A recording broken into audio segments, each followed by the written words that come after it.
Mount Bonnell, Zilker Park, and the Ann and Roy Butler hike and bike trail.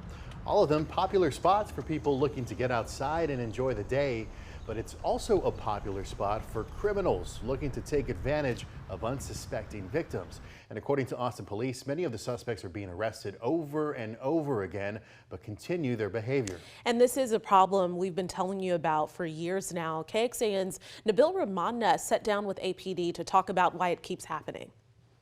You've probably seen it before. There's a lot of broken glass.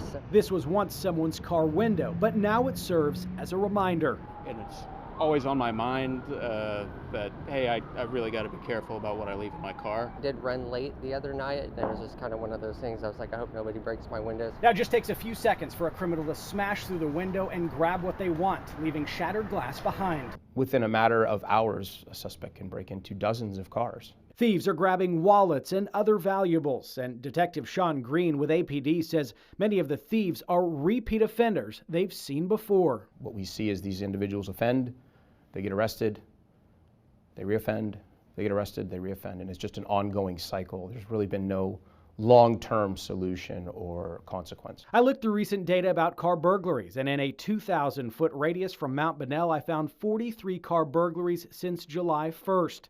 In that same radius and time frame around Austin High School near the hike and bike trail, there were 40 car burglaries. APD shared these photos with us. If you see these individuals, particularly if you're out in the parks, be very conscientious of it. You can call 911, say there's an individual that you had seen on this report, that you were told had an active warrant for their arrest. They tell us many of these individuals have broken into cars before, but all they can do is arrest them, which they say they're doing. Once an individual has been arrested or otherwise charged, the case is then reviewed by the district attorney's office, and they determine, or maybe the county's attorney's office, and they determine whether they're going to pursue charges and what potential consequences may arise. But it can take multiple charges before someone sees real jail time. Defense attorney Logan Campbell with GHC Law Firm explains. You can have prior arrests for a certain offense, but if that arrest does not result in a conviction, for example, burglary of a vehicle, if you don't have those two prior convictions, then the case itself cannot be enhanced to a felony. As for those stopping by these popular spots around Austin,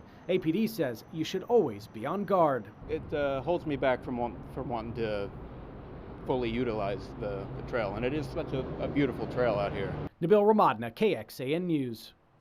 And we did reach out to the district attorney and the county attorney's office. We spoke to them about sitting down to learn more about how they determine punishment for repeat offenders involved in car burglaries. We will let you know when we set a date for that and let you know what we find out. The Downtown Austin Alliance met today and got an update from Austin Police on its staffing in downtown. Austin Police are authorized to have 104 officers downtown, but right now the actual count of officers in the area sits at 75. So that leaves 29 vacancies. Of those 75 officers, 14 are on leave for various reasons. Now this all comes as the Austin Police Department deals with an ongoing staffing shortage. APD said last month it's making some changes to help with patrol officer staffing and 911 response by sending 72 officers from specialized units back to patrol. So last year, the department had 330 vacant sworn officer positions. All right, Nick, thank you very much. The U.S. is conducting a probe into Austin-based Tesla after the company delayed submitting crash reports involving its self-driving vehicles and advanced driver assistance systems. The National Highway Traffic Safety Administration says it's receiving crash reports from Tesla several months or longer after the initial crashes. The agency requires companies to submit those within 1 to 5 days of the company getting notice of a crash. The U.S. Auto Safety Agency says it will audit Tesla to, quote, evaluate the cause of the potential delays in reporting, the scope of any such delays, and the mitigations that Tesla has developed to address them. Tesla has not responded to requests for comments. The full Texas Senate could vote soon on the state's redistricting effort. The Texas Senate Special Committee met today advancing the House's version of the redrawn congressional map. The House voted the map through yesterday along party lines. The plan by GOP lawmakers is to flip 5 U.S. House seats in Washington from Democratic to Republican in next year's midterm election. Central Texas's longest-serving congressman outlined his own plans depending on how courts rule on the state's new redistricting map.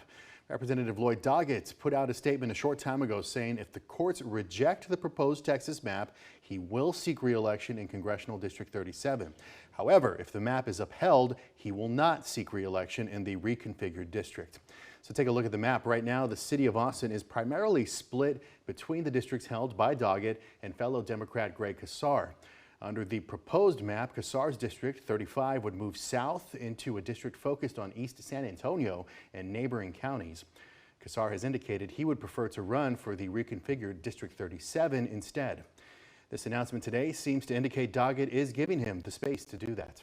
In response to the deadly flooding that killed more than 130 people last month, today Texas House lawmakers gave preliminary approval to 6 bills aimed at making the state safer when the water rises. And the bill tackles training for justices of the peace and first responders, and also allocates millions of dollars from the state's rainy day fund to support flood warning systems like rain gauges and sirens.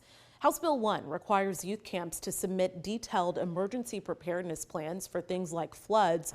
It also bans camps from building cabins in 100-year floodplains. Those who don't follow the rules can be fined.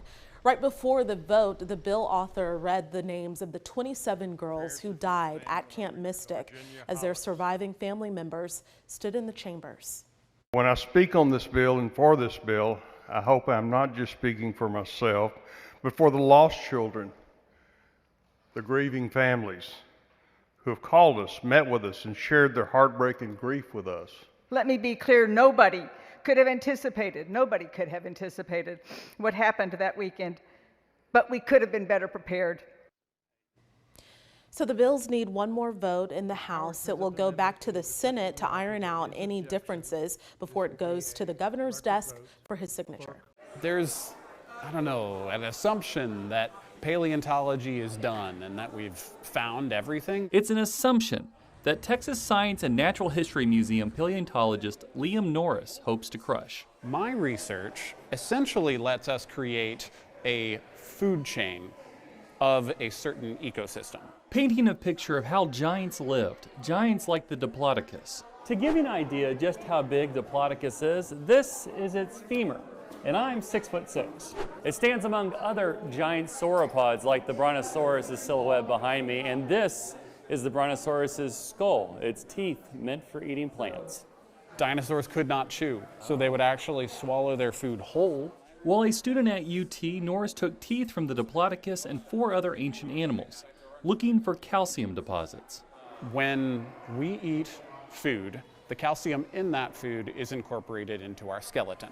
You can figure out which plant eaters are eating which plants and which meat eaters are eating which plant eaters. The study revealed something surprising. Unlike other long-necked dinosaurs like the Brontosaurus, Diplodocus was likely eating a little bit on the ground as it walked along, but then also it probably brought its head up. and one meat eater, the Allosaurus, dined more aggressively. Just tearing the flesh off the bone. For Norris, the picture of ancient life is more than just discovery. It colors in the margins of our understanding of our own world. This research has added to the story of evolution and thus our origin story. In Austin, Eric Hendrickson, KXAN News.